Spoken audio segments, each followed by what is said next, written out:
आसतु आज बनैमा homemade burger जो कि मु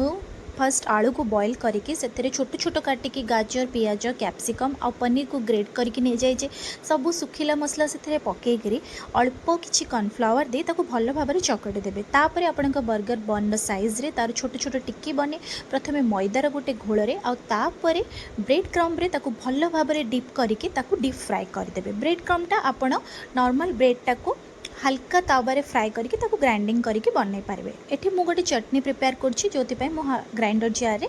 अल्प किछिटा पनीर नहीं किछिटा रसुण नहीं अल्प क्षीर देचे किछिटा चिली फ्लेक्स किछिटा ऑरिगेनो आउ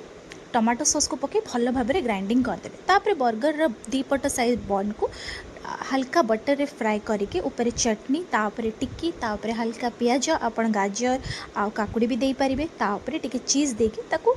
10 to 20 सेकेंड माइक्रोवेव करदे बनीगला होममेड बर्गर निश्चय।